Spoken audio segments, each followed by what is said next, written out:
Bonjour les amis turfistes, de retour sur la chaîne YouTube Nico Quintet Prono. On se retrouve pour un quintet jeudi 16 février à Vincennes. On a enfin passé ces deux tiercés quintet de trop de début de semaine qui était une vraie catastrophe à étudier avec des chevaux qu'on ne connaissait quasiment pas.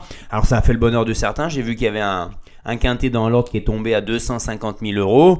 Moi, je m'en veux un petit peu, c'est de ne pas vous avoir trouvé un seul cheval à grosse cote à l'arrivée. On voit ici dans mon bilan à mi-février.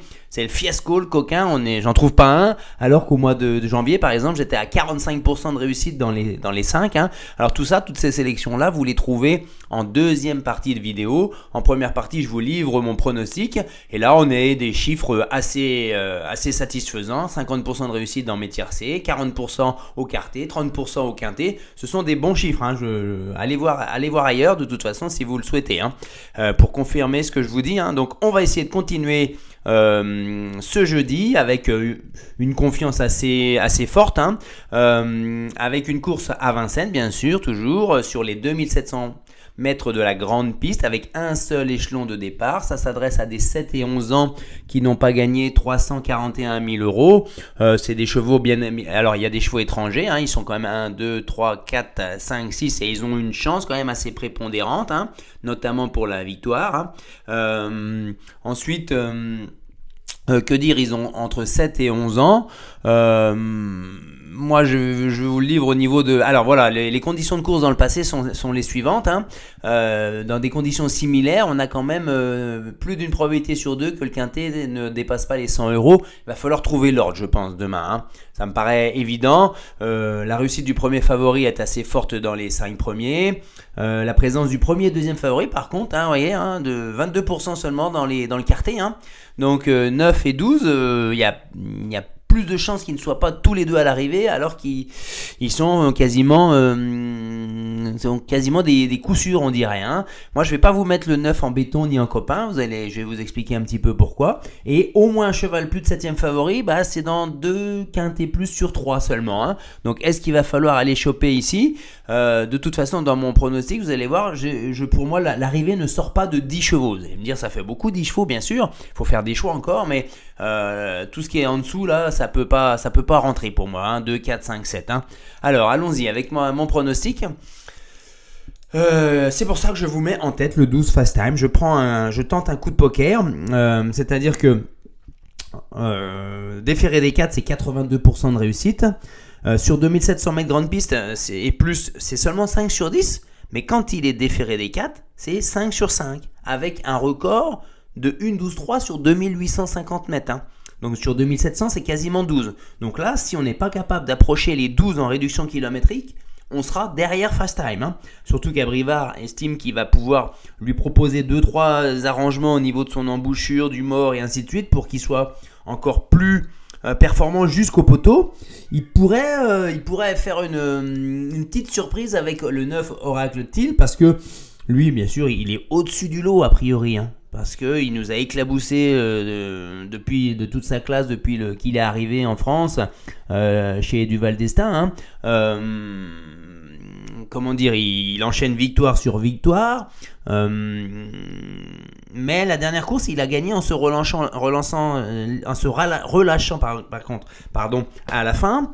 Il tire un peu davantage à la fois à l'entraînement et dans les parcours. Ça veut dire que si on tire, ça veut dire qu'on ne peut pas aller au bout d'un parcours. La dernière fois, il l'a fait, mais il a été quand même un peu menacé, on va dire. Que dire de plus que Duval d'Estaing, les deux fils du Val d'Estaing, ils sont suspendus pour cette course-là. Donc c'est Thierry Duval d'Estaing qui se met à la drive. On pourrait se dire c'est un peu moins bien, mais il a 83% de réussite dans les 3 depuis le 1er janvier, Thierry Duval d'Estaing. Donc quand il se met au sulky, c'est pas pour rien a priori. Donc ce qui serait une surprise, c'est qu'il soit battu. Mais je tente le coup avec Fast Time parce que il y a des tout petits signes qui fait que Abrivard fait quelque chose de plus. Il s'entend très bien en plus Fast Time avec David Thomas. Et que Oracle Till, j'ai ce léger doute, mais c'est à 90%, je vous livre les 2 premiers favoris de la presse aux 2 premières places. C'est vrai. Alors peut-être qu'il y en a un des deux qui fera pas du tout l'arrivée et ça effacera l'ordre et puis j'aurai le gagnant, l'un des deux.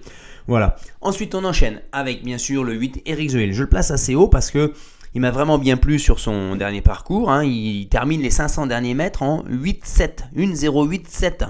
Le 29 janvier dans le Jean-René Goujon. C'est pas permis à tout le monde. Il est à 6 sur 7 dans les 5 sur 2700 mètres grande piste et plus. Il a un record de 1-12-6 en décembre 2021 où il avait fait deuxième juste avant d'Ampiam et DSM. On ne présente plus. Donc c'est vraiment un cheval qui est plein pot maintenant. Il avait très peu couru en 2022, 3 cours seulement. Il est revenu à son top niveau. Il va lutter pour les très très belles places pour moi.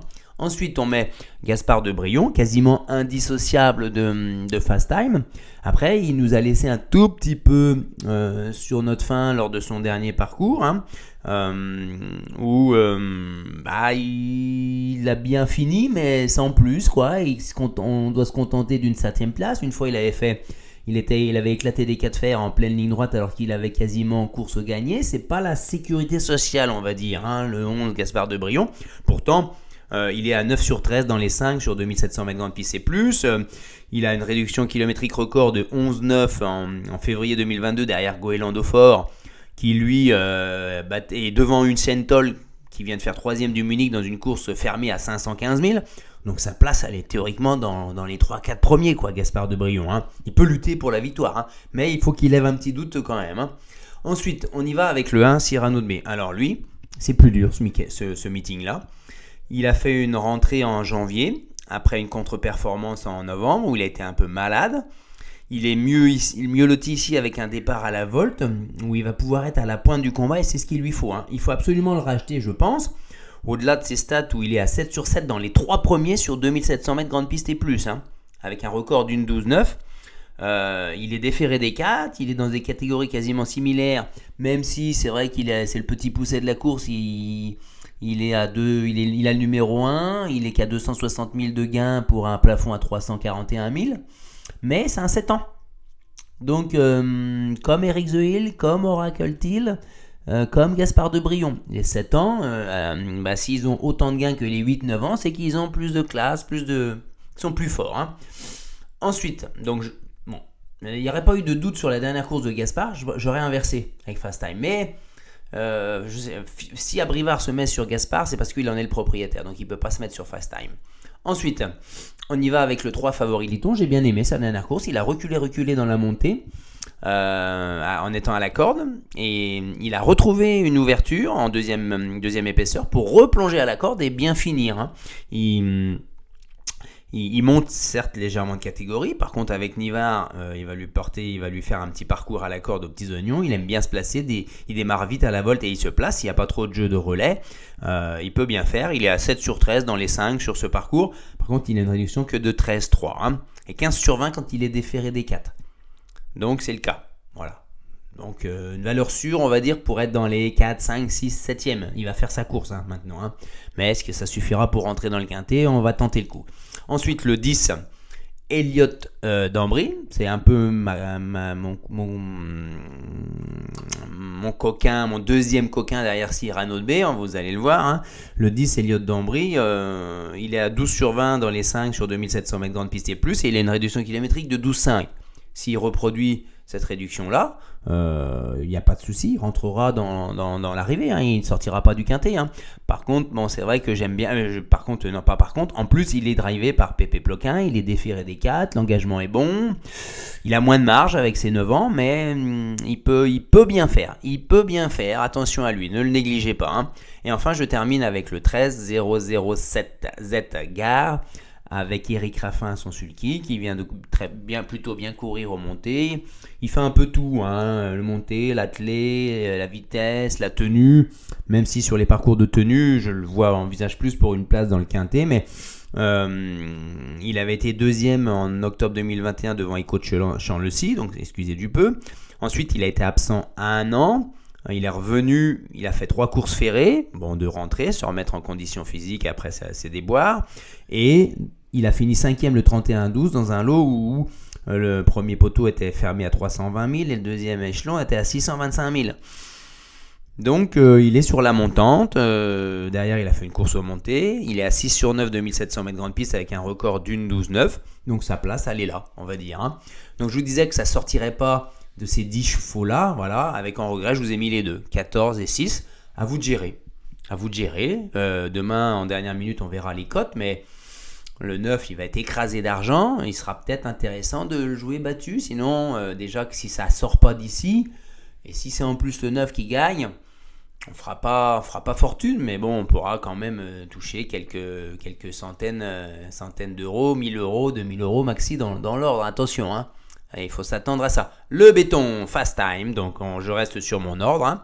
Je le mets pour la gagne, avec la belle réduction kilométrique qu'il a. Il doit lutter pour la victoire.